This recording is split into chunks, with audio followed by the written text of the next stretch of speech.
Hello guys, কেমন আছেন আপনারা সবাই? আশা করি আপনারা সবাই ভালো আছেন। আজকে আমরা গল্প শুনবে অ্যাম্বুলেন্স রহস্য 14 নাম্বার পর। যাই হোক, দেরি না করে চলেন আমরা অ্যাম্বুলেন্স রহস্য 14 নাম্বার পর্বটা শুনে আছি। করিম সাহেব আবার বলে, স্যার, এত মাস পর কি আবার কিছু হইব? জয়নাল সাহেব কিছুটা শান্ত হয়ে বলে, কোনো অ্যাম্বুলেন্সে করে লাশ আনা হবে, তাড়াতাড়ি সেই ড্রাইভারের নাম্বার জোগাড় করো। তাকে কোনোভাবেই ওই বিলের রাস্তা দিয়ে আসতে দেওয়া যাবে না। আমি পারবো না ওসব ভূত জিনের কেস হাতে নিতে। এদিকে রিয়াজ হসপিটালের নিচে আসে। শাহরুখ লাশ অ্যাম্বুলেন্সে তুলে নেয়। কফিন এইবার ভালোভাবে লক করেছে যাতে খুলে না যায়। হসপিটালের সামনে রিয়াজ একটা সিগারেট ধরিয়ে ফোন টিপছে। কিছুক্ষণ বাদে হসপিটাল থেকে বের হয় লাশের পরিবার। সবার চোখে কান্নার চাপ। শাহরুখ রিয়াজের কাছে এসে বলে, ভাই, আত্মহত্যা করা লাশ। এই লাশ নিতে গেলে কি কি হয় কে জানে, সাবধানে যাইয়েন। শাহরুখের কথা শুনে রিয়াজ ভ্রুকুচকে তাকায়। শাহরুখ রিয়াজের তাকানো দেখে বলে, আমি জানি আপনি কি ভাবছেন, কিন্তু আমার আজকেই গ্রামের বাড়ি যেতে হবে। বসকে বলেছি অন্য একজন হেল্পার দেওয়ার জন্য। বস বলল আপনাকে একা যেতে, লাশের পরিবারের লোকজন বেশি, যেতে নাকি সমস্যা হবে না।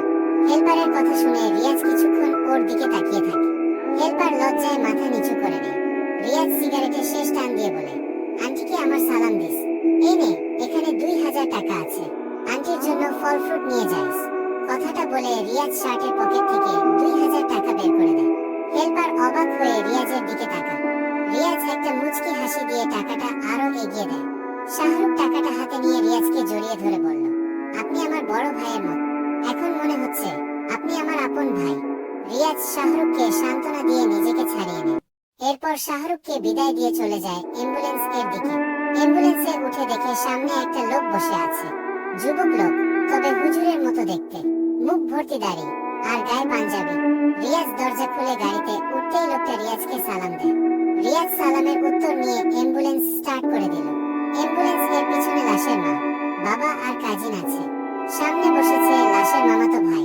রিয়াজ অ্যাম্বুলেন্স স্টার্ট দিয়ে কিছু দূর যেতেই লাশের মামাতো ভাই বলে, এত লাশ নিয়ে যে চলাফেরা করে, আপনাদের সাথে অতিপ্রাকৃত কিছু ঘটে না?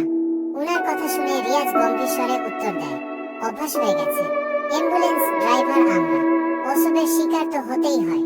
রিয়াজের কথা শুনে সেই লোকটা বলল, আমি মসজিদের ইমাম, তবে ইমামতি করার পাশাপাশি প্যারানরমাল নিয়ে অনেক শিখেছি। আমার জীবনে অনেক কিছু ঘটেছে, মানুষের উপকার করতে গিয়ে আমার কত যে বিপদ গেল, হিসাব ছাড়া। রিয়াজ উনার কথাগুলো শুনে একটা মুচকি হাসি দেয়। এরপর পকেট থেকে একটা সিগারেট বের করে ধরা। লোকটা রিয়াজের সিগারেট খাওয়া দেখে কিছুটা বিরক্ত হয়েছেন, তা রিয়াজ বুঝে নেয়। তাই জানালা খুলে দিয়ে ধোঁয়া বাহিরে ছেড়ে রিয়াজ বলে, আপনার আর আমার সূত্র এক, আপনিও মানুষের উপকার করেন, তাই তাদের সম্মুখীন হন, আর আমিও লাশদের তাদের ঠিকানায় নিয়ে যাই, এতে আমিও ওদের সম্মুখীন হই। কিন্তু একজন পড়াশোনা করা লোককে যদি এসব বলা হয়, সে হেসে উড়িয়ে দিবে, বলবে কিসব কথা শোনাচ্ছি, এসব বনোয়ারি হেনতেন শোনাবে। অথচ আমরা জানি এসবের সত্যতা। এইভাবে দুজনে আলাপ করতে করতে পাড়ি দিচ্ছে পথ। হেল্পার না থাকলেও রিয়াজ একজনকে পেল। ড্রাইভিং অবস্থায় গল্পে মেতে থাকলে চোখের ঘুম কম ধরে। ব্যাপারটা রিয়াজের জন্য ভালোই হয়েছে। এই ড্রাইভটা লং হবে, প্রায় 10 ঘন্টার মতো লাগবে।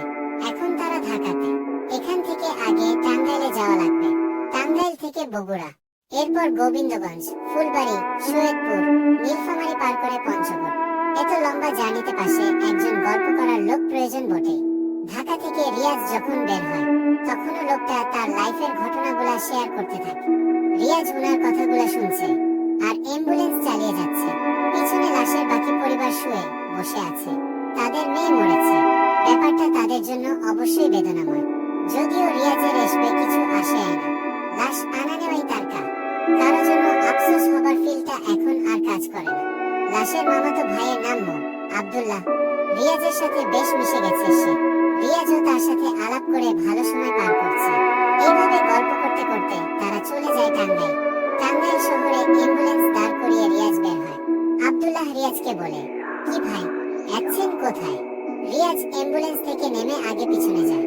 এরপর ঢাকনা খুলে লাশের পরিবারকে বলে, কিছু খেয়ে নিতে হবে, দুপুর হয়ে গেছে, আপনারাও খেতে চাইলে আসুন। আব্দুল্লাহ রিয়াজের কথাটা শুনে নিজেও বের হয়। এরপর সবাই মিলে রাস্তার পাশে একটা হোটেলে বসে ভাত খেয়ে নেয়। খাওয়া দাওয়া শেষ করে রিয়াজ সোজা চলে আসে অ্যাম্বুলেন্সে। বসে সিগারেট টানছে। লাশের বাকি পরিবার অ্যাম্বুলেন্সে উঠে ঢাকনা আটকে দেয় আর রিয়াজকে যেতে বলে।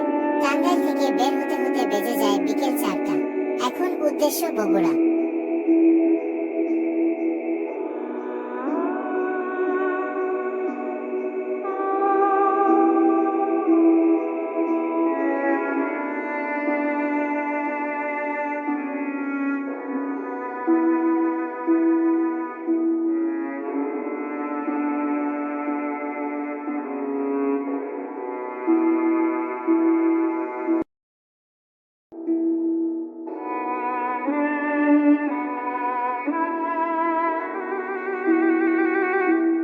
অ্যাম্বুলেন্স গতিতে থাকায় সামনের গ্লাসে কাঠটা আঘাত খায় আর বাতাসের চাপে গ্লাসেই লেগে থাকে।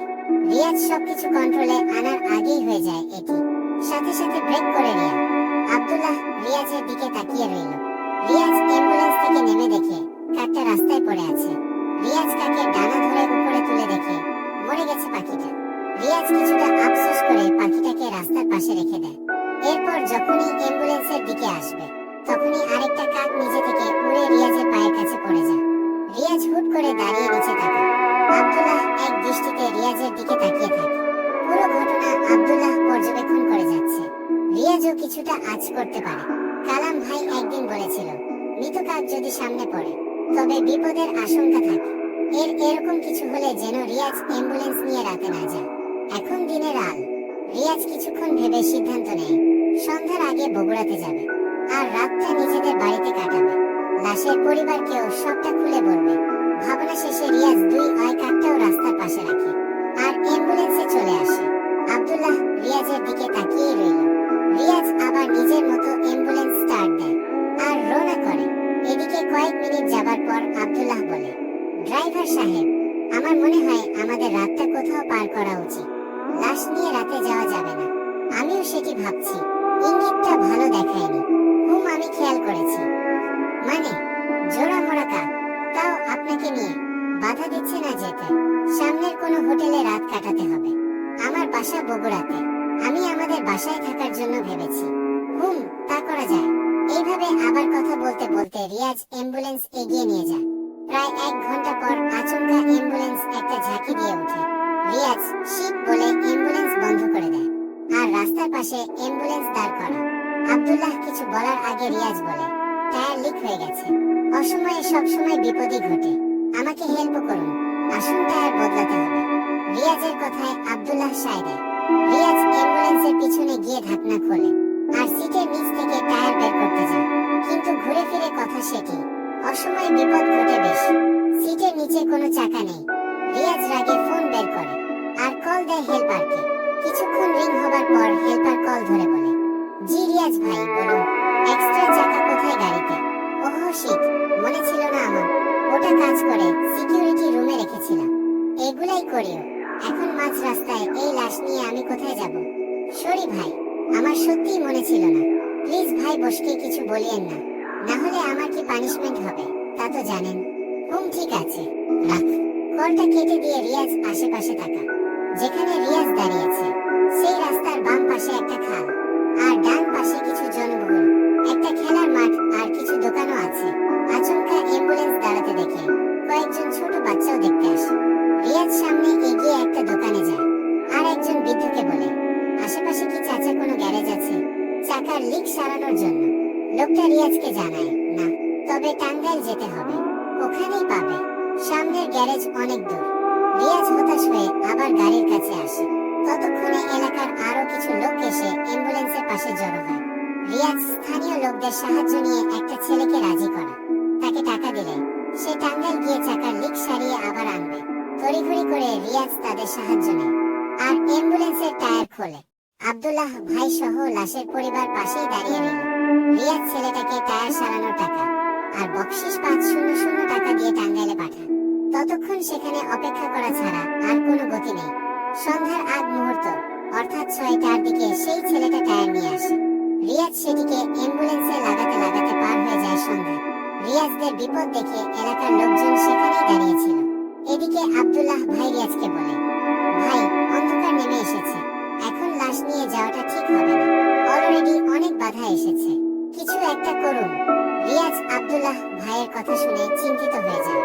ওদের কথোপকথন শুনে একজন মধ্যবয়সী লোক এসে রিয়াজকে বলে, আপনাদের দেখে মনে হচ্ছে বিপদগ্রস্ত। যেহেতু সাথে লাশ আছে, তাই এই রাতে রওনা করার দরকার নেই। অ্যাম্বুলেন্সে লাশ নেওয়ার অনেক ঘটনা জানা আছে আমার বাসায় আমার স্ত্রী এবং 4 বছরের একটা ছেলে আছে। যদি আপনাদের আপত্তি না থাকে, তবে আমার বাসায় রাতটা কাটিয়ে দিতে পারেন। লোকটার কথা শুনে রিয়াজ সহ সবাই বেশ খুশি হন। যদিও লাশ নিয়ে এতটা দেরি করা ঠিক না, কিন্তু বিপদের ইঙ্গিত পেয়েও সতর্ক না হওয়া ঠিক না। কুফিনে যথেষ্ট বরফ আছে, লাশ পচন ধরবে না। আব্দুল্লাহ ভাইও রিয়াজের উপর সিদ্ধান্ত ছেড়ে দেয়। সব ভেবে রিয়াজ রাজি হয় উনার বাসায় থাকার জন্য। ডান পাশের একটা বাড়িতেই লোকটার ঘর। রিয়াজ উনাকে সহ নিয়ে অ্যাম্বুলেন্স সেই বাড়িতে ঢুকিয়ে দেয়। বিশাল বাড়ি, চারপাশে অনেক ঘর, আর মাঝখানে একটা বিশাল উঠোন। উঠোনের মাঝে অ্যাম্বুলেন্স দাঁড় করায় রিয়া। সবার টিনের ঘর, তাই ঘর বেশি হয়, ভয়ের মাত্রা কিছুটা কম লাগছে। বাড়িতে অ্যাম্বুলেন্স এসেছে দেখে বাড়ির লোকজনও জড়ো হয়ে যায়। রিয়াজ কোনোভাবে অ্যাম্বুলেন্স সাইড করে বের হয়। এ অবধি সবই ঠিক ছিল। রিয়াজ সহ লাশের পরিবার ওই লোকটার বাসায় যায়। অতিথির মতো আপ্যায়ন করে লোকটা, খাবার দিয়ে কিছুক্ষণ কথাবার্তা বলে শোয়ার রুম দেখিয়ে দেয়। রিয়াজ, লাশের কাজিন আর আব্দুল্লাহ এক রুমে যায়। অন্য রুমে লাশের মা বাবা যায়। কোনোভাবে শুধু ভোরের অপেক্ষা, এরপরেই রওনা দিবে সবাই। রাত 01:07। আচমকা খাট নাড়াচাড়া করতে দেখে রিয়াজ লাফ মেরে ওঠে। আব্দুল্লাহ ভাই আর লাশের কাজিন গভীর ঘুমে ডুবে আছে। প্রথমে ভূমিকম্প হচ্ছে ভাবলেও রিয়াজ দেখে শুধু খাটটাই কাঁপছে।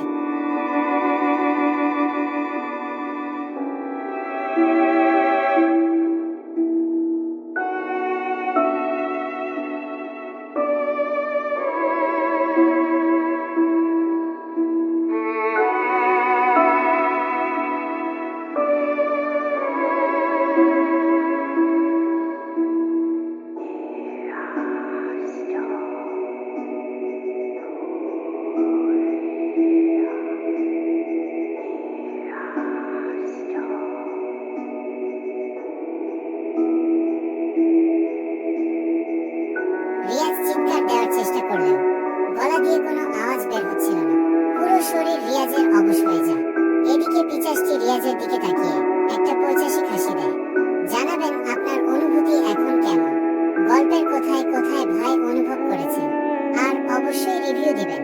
পরবর্তী পর্ব পেতে ভূতের গল্প ও ভূতের পিক পেজটা ফলো করে আমার সাথেই থাকুন।